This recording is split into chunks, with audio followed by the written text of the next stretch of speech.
but that was my biased opinion. A supply depot over here going to be, warping in units from this proxy supply depot, inevitably in the late game. So, engineering. I always call engineering-based supply depots. Why I do that, no idea. But anyway, most likely general news status. So, push from Empire.Kas, pushing the front door. Not a whole lot of units here. 4 Marines coming out just to go ahead and either scout, take the supply. Everything is not a supply depot. Gosh, Xel'Naga towers. And, Marine catching this supply depot, so some pro map hacks there from Empire.Kas, pushing that away. The 4 Marines do go ahead and scout the army of Empire.Kas, while he is pulling back, Strelok is pulling back his forces, that is, from the middle of that bottom near the smiley face. We can see Kas posturing for position here near the Xel'Naga watchtower, has a couple of Marines holding that for him. So if we check the vision of Empire.Kas, we can see that, that's the vision. So he does go ahead and scan the army from Strelok moving out. He is going to pull back from that money scan by Strelok and resiege over here. We can see the Vikings leading the way. High Viking count. That's 8, 9, 10, 11 Vikings for Strelok. And I couldn't have just, looked up there and seen what was happening. So they definitely sent out a little strike force to take care of these guys over here. And now that guy is standing on top of their corpses. Not a very appropriate thing to do, but this is Starcraft, and those Marines are most likely not very appropriate people in general. Especially if you played the single-player campaign, you know how much how unsavory they can be. So third base up for Empire.Kas first before Strelok. So and he is morphing it almost all the way into a planetary fortress. So Strelok could be a little bit behind on the mining, but probably will morph that into a planetary fortress right away. So the engineering bay almost done with +1 for Strelok. If we go ahead and check the upgrades tab, we have 0 for everything, but a very high Viking count. Oh my goodness, Vikings giving range, even though he did almost lose 1 Viking there.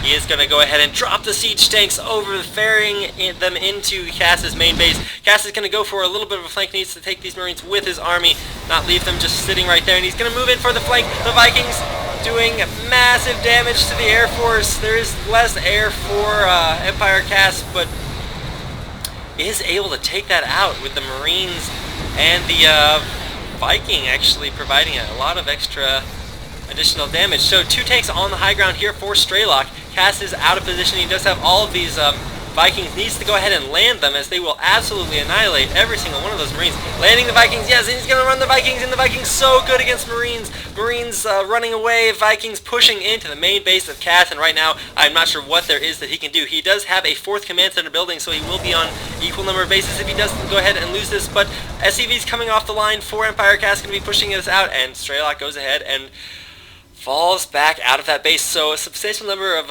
or a substantial amount of harassment done there by Strelok. But if we go ahead and check out the units lost tab, I do not remember the hotkey for that. L. What do you know?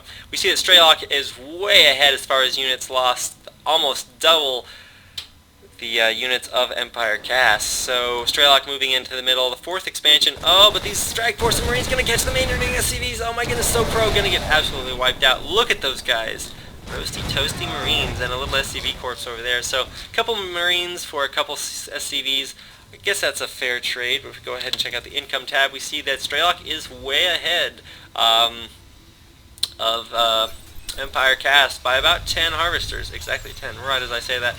Making me look pro. So double refineries coming down at all the bases, as gas is really intensive late game for Terran, especially if you plan to do any sort of meching. If we look at the production tab, we see pretty much the same thing coming up for all the players. Marine, tank, medevac, very good. Although Strelok is way ahead on the upgrades. If we look at the upgrades for Empire.Kas, 0 all the way around, and no upgrades on the queue, opting to just get more units. But I believe that upgrade advantage is going to be pretty heavy duty there for Strelok. So he does have 2 engineering bays working on these upgrades, trying to find the other engineering bay.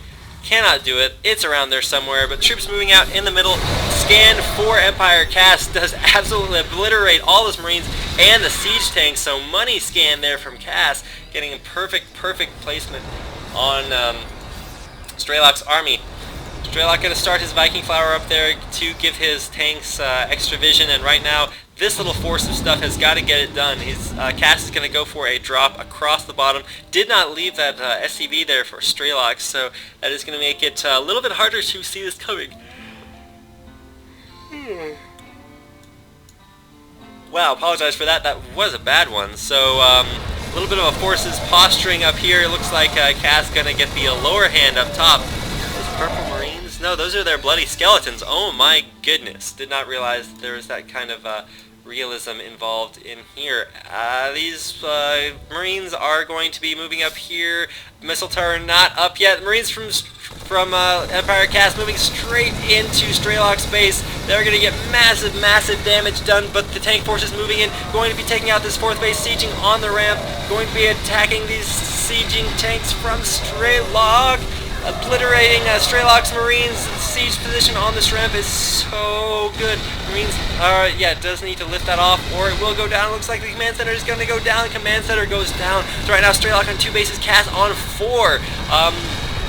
Strelok's looking to try to posture against this tank force, but the scan there from Empire.Kas is going to be able to push it back. No tank's going to be able to get on siege shots. Just this one by Strelok, and it is going to take out the tank of Kas. So a little bit of a win there for Strelok, but he has to take out this group of tanks. Tanks unsieging, need to go ahead and get out of there. Are going to take the north route around, may try to go out there or just get drops later on, but going to secure this high ground advantage. Definitely a good idea against this army by Strelok, and right now Strelok is going to try to counter push. He's going to be able to have numbers against these Marines and tanks right here.